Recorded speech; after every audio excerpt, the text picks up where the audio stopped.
So creating bottlenecks has this effect of creating problems that publishers can solve. And that's a very different kind of problem from one that occurs naturally.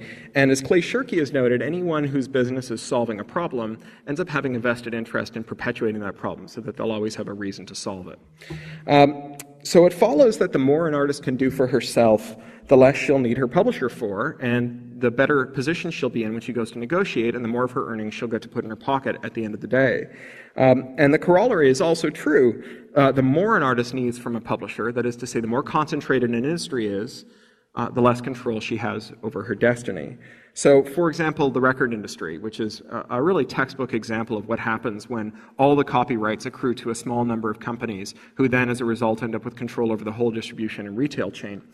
If you're signed to a label, and you have to be signed to a label if you want to do things like sampling and still sell your stuff and not get sued into a wet spot on the pavement, you will sell through the iTunes store. And that looks like it's a good deal for artists because, of course, it's a lot cheaper. There's no physical media going around. And the other nice thing about it is that the iTunes people, Apple, when they sell you something as a listener, they actually don't sell it to you. They license it to you. That's what that 40,000 words of boilerplate you have to click through. It's not 40,000 words. It's 26,000 words of boilerplate that you click through to buy a song with an iPhone from the iTunes store. So they sell audiobooks. That's actually longer than a lot of the audiobooks that they'll sell. And it's a terrible deal for the consumer, right? I mean, it's not like people write 26,000 word license agreements to say, by the way, this comes with more rights than you thought it did, and we've got ice cream for you, and so on. I mean, those 26,000 words, you can be guaranteed that somewhere in there is like, I get to come over to your house and eat all your food and punch your grandmother and wear your underwear and make long distance calls, right? I mean, that's why you put 26,000 words of boilerplate in it, but the upshot is that it's a license, right? You don't get to, you as the listener, you haven't bought it the way you buy like a record. You can't sell it, you can't loan it, you can't give it away. All that stuff that you get when you make a purchase, that's gone, right? This is, the business model of digital music is like nobody gets to own anything ever again. Somehow this has to do with property. As an artist, this is great because the standard record deal says that if it's a license and not a sale, you get 50% of the take. If it's a sale, you get 7% royalty. So you'd think that in a 99-cent iTunes, is it 99 cents in Australia? Is it $1.29, $1.29? $1.69. You think that you get $1.69 divided by 2 is 84.5 cents. You think you get 84.5 cents every time you sold a track, but you don't. You get 1/7. You get 7%. And so, which is about 1/7 of 50%.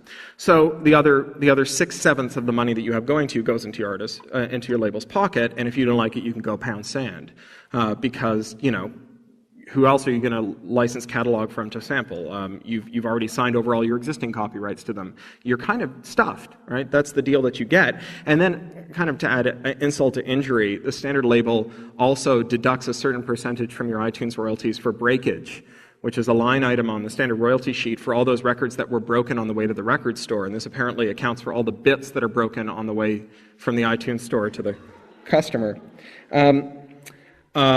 So this is kind of a dreadful thing, and it gets repeated through all the other industries as well, where you have a lot of strong copyright and a lot of copyright lawyers. So, for example, anyone who wants to make a movie that's distributed through the studio system and into the standard movie cinema chains has to go through the insurers that the record industry or that the movie industry has kind of grown up in tandem with, and they insure you against lawsuits for copyright infringement.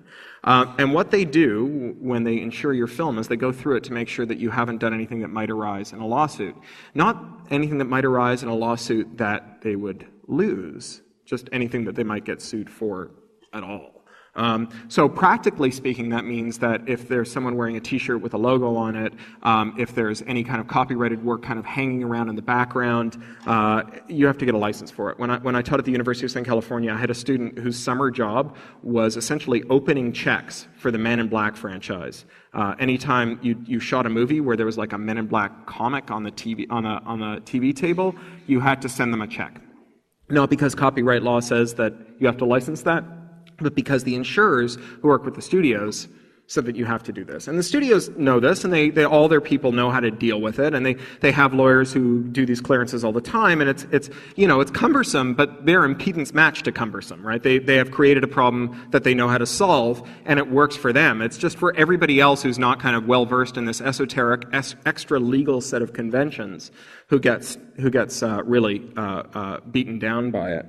So when you use copyright to turn creativity into an obstacle course, you end up giving power to institutions whose job it is to remove obstacles. It's really only by using policy to remove obstacles to creativity that you end up giving power to creators. So for example, and this is where we get back to the idea that it's hard to monetize fame, but it's impossible to monetize obscurity. Creative Commons licenses and other tools make it possible for audiences to build artists to build audiences. And this is, of course, one of the major jobs that publishers have always had, is figuring out how to build an audience for a work and connect it with a work. Twitter, social media, podcasting, and these video services like YouTube, they allow artists to forge this social contract with their audiences, and it runs person to person. It doesn't run person to corporation. It can be quite exhausting as an artist that, it's very asymmetrical. You've got 1 million readers, and there's only one of you, and they all want to send you a tweet, and you've got to figure out how to reply to them all. But it sure beats the alternative, which is that you've got no readers, and none of them want to send you a tweet. This amounts to a social contract, and it's different from an economic contract. In an economic contract, you only get what you pay for, if you're lucky, and vice versa. You only get delivered what you've paid for, too. So you get this commodity like a CD that you get to bring home from the shop, and the producer gets the money that you spent on it. And you have no responsibility to the producer, and the producer has no responsibility to you. You've engaged in an act of commerce like buying a candy bar. Not entering into a relationship. But the artistic business has always had this element of social contract. It's never been merely an economic contract. The artist asks the audience to integrate her art into their lives, to listen to her arguments, to adopt her aesthetic, to hum her tunes to their children, to ruminate on her stories and tell them to themselves, to make the art part of their lives. And in return, audiences don't just acquire art, they participate in an artist's career. They feel a stake in it. They promote the art that they love. They do things that run contrary to their theoretical economic interests, but that are in favor of their social interests and the interests of the artists that they love. They buy premium items, they buy spare copies, they buy copies just to keep on their shelf. They come out to see authors at festivals. I mean, they do all of this stuff that isn't necessarily in their economic interest. So they treat the artist's material as though it were infused with the artist herself or himself. So this is how you get people selling these super limited editions that are like their own manuscripts and so on for great sums of money, which has become a real piece of how artists do business now. It's why signed copies matter. So they work with, although not for, artists. And so this isn't something, this kind of contract, this kind of conversation that corporations are very good at, which isn't to say that they don't try it. It's why any sentence that contains the word brand is almost certainly bullshit. Because brand is, as it's used in corporate boardrooms, is a way of fooling a customer into feeling as though she's entered into a social contract while carefully ensuring that there is no reciprocal contract on the part of the corporation. The customer is meant to tirelessly promote and support the brand, but the brand has no duties to the customer. It can even sue the customer for promoting the brand in a way that runs contrary to the brand identity endorsed by the brand's owner. So a world of open networks and social systems is one in which artists get more leverage, right? In which they can sort of take one of those very difficult tasks of publishing, building that audience, and take some of it on themselves. And they face fewer bottlenecks, they pay less to do more, and they can get better deals from their publishers. So this isn't any guarantee that an artist will earn a living. I mean, I'll say it again, most artists will never earn a living, but rather this is a way that ensures that when art is bought and sold, more of the money that results from those transactions goes to the artist. And now we're on to the final piece, which is that information doesn't want to be free, people do. So in 1985, Stuart Brand went to the Hackers Conference, the inaugural conference in Silicon Valley, and uttered his famous aphorism, Information wants to be free. Information also wants to be expensive. And this was a lovely Zen koan, a kind of prescient summation of what was about to happen in the next 15 years, where information technology would make it easier to copy stuff. That's what information technology is, machines for copying stuff. But it would also raise the value of information. And so these two were going to rub up against each other in very interesting and sometimes catastrophic ways. So this is a prescient thing for him to have said, but it's not a moral statement about whether copying is good or bad, and it's certainly not the ideological basis for people who support copyright reform. It has, information wants to be free, has the same relationship to the copy fight that, say, Kill Whitey has to the civil rights movement, or bra burning had to feminism, which is to say that it's a kind of intellectually dishonest cartoon about what people are upset about that allows you to duck out from having to address any of their arguments and just address a straw man and move on. Artists and creators are often drawn into battles about copying, where they end up taking a stance that says either government or corporations or technologists have a duty to figure out how to make computers that are worse at copying. This is not only a fool's errand because it will have no measurable effect on copying. Copying is going to go on. This is as hard as copying is ever going to get. It's not like next year hard drives are going to become more expensive and bulkier, or fewer pensioners will know how to sit down at a computer and type Batman Returns BitTorrent into Google. I mean, from here on in, copying just gets easier. So the problem is that it's not just that it's a fool's errand, but that it has these very negative external effects on society as a whole. What it ends up doing, in addition to increasing the power of intermediaries over artists, as we see with DRM, it also rewrites the operating system of the information age to build in censorship, surveillance, and control. So, for example, we're creating these national firewalls. Now, mostly we create these national firewalls, as you're doing in Australia, with a putative end of ending child pornography. Although, all the people who make the firewall say that it won't work for that. We still end up spending money for them. But, there is Chekhov's first law of narrative, which is that once you put a gun on the mantelpiece in Act 1, someone's going to use it by Act 3. So once you build a national firewall, everyone who's got something on the internet they prefer their fellow citizens not see, starts showing up in the halls of government and saying we should add this to the firewall and this and this and this. And so in the UK we now have this proposal to add sites that trade in copyright infringement to the national firewall. The same proposal is being floated in the US and it's come forward in Ireland, in Scandinavia, and so on. It's really spread all the way around the world. So even though these sites that are being blocked as infringement sites contain an astounding amount of non-infringing material placed there by artists as part of their legitimate distribution schemes for ducking out of or even working in concert with major labels and other production companies. So there's a lie that's told with statistics whenever we talk about sites like the Pirate Bay or even YouTube, where we start talking about how almost everything on this site infringes, or there are millions and millions and millions of infringing works on this site, and that's why we need to shut it down. And on their face, they sound reasonable, but they leave out something vital, which is the number of files on these services to begin with. When you have a service that has hundreds of millions or even in some cases billions of files, if only 1% of those files don't infringe copyright, that's a library bigger than any library on earth today.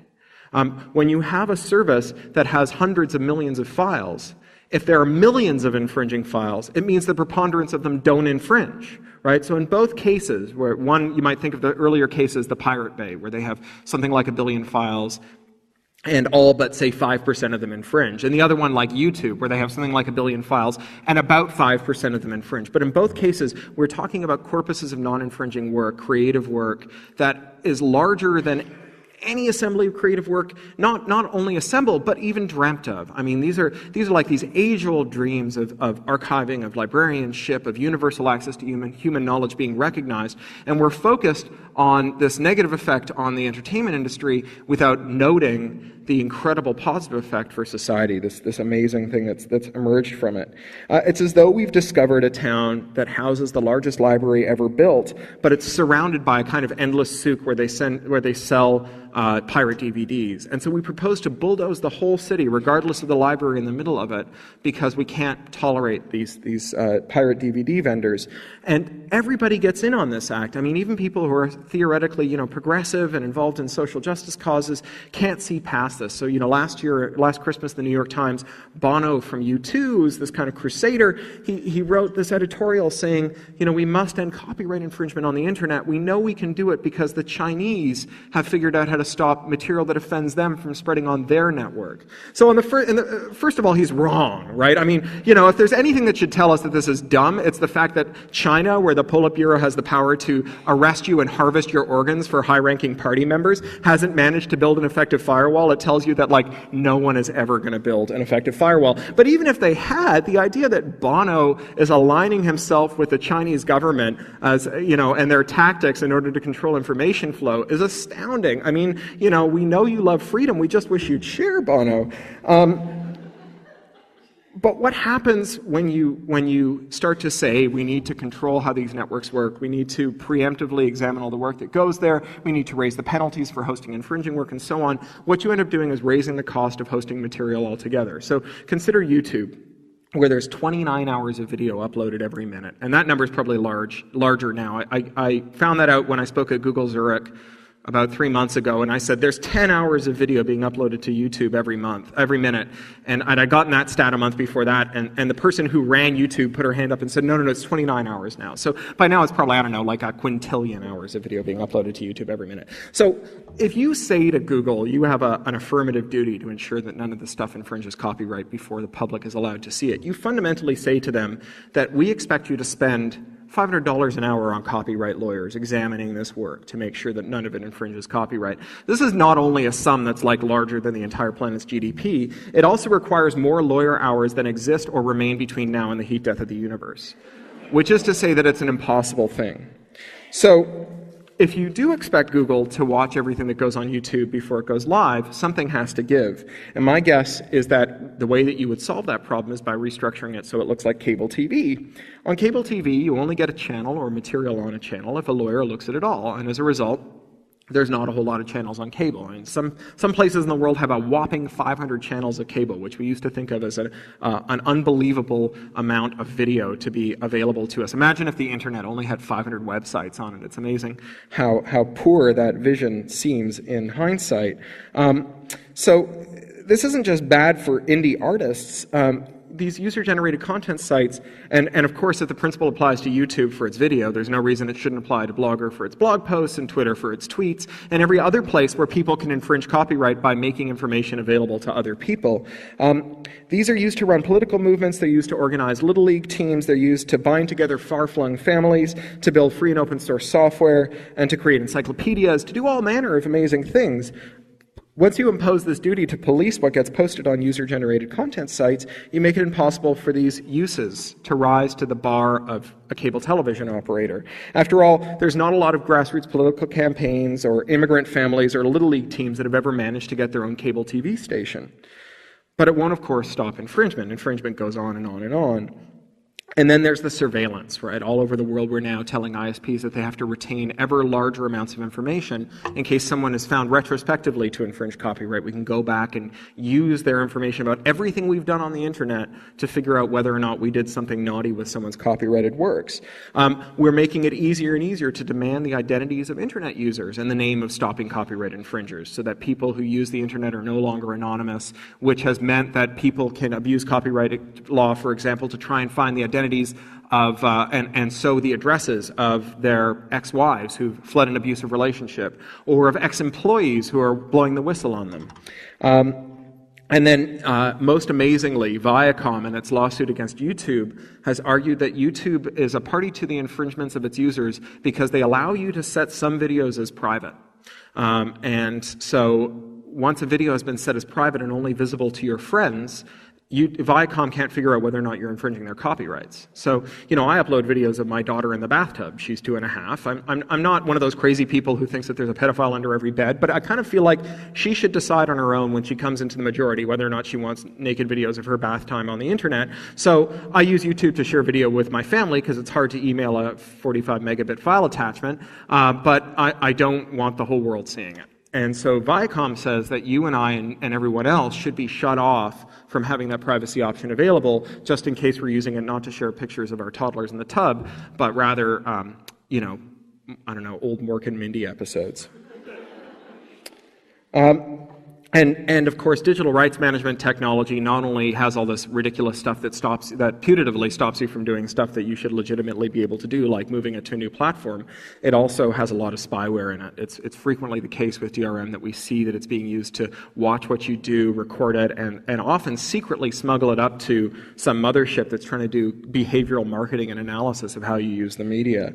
And then worst of all, there's this 3 strikes proposal, which was adopted and then struck down in New Zealand and is now up for debate there again. Has passed into UK laws and French laws, being proposed as part of something called ACTA, which is an international treaty that Australia participates in. And the way that 3 strikes laws work is if you're accused of 3 acts of copyright infringement, usually without proof or with only a very lightweight standard of proof before something that looks like a traffic court instead of a full-blown court, they cut off your internet access. It's very hard to cut off one person's internet access. Most of us share a household to get our internet access. So once you cut off one person's internet access, you collectively punish their whole families. This is not a principle that we think of as being in the justice systems of enlightened countries. And the penalty here is so far from the crime. I mean, fundamentally, you're being accused of nicking some entertainment content. It's the entertainment industry often says it's no worse than stealing a DVD. But if you steal a DVD from a shop, you get a small fine, or if you've done it hundreds of times, maybe you get some community service. We don't come to your house and say, well, we're going to cut you off from all the services that deliver freedom of speech, freedom of assembly, freedom of the press, access to tools, communities, and ideas, access to education and civic engagement, political campaigns, and all of that stuff, just because we think you've been shoplifting DVDs. I think most of us would go, well, that's crazy. All he did was shoplift some DVDs. So this is why people who fight for copyright reform care about copyright, not because information wants to be free, not because we're cheap and we want DVDs for free, but because in the name of preventing piracy, we are attacking fundamentals like the right to assemble, the right to free speech, the right to operate a free press, and the right to organize and work together with our neighbors. Information doesn't want to be free, people do.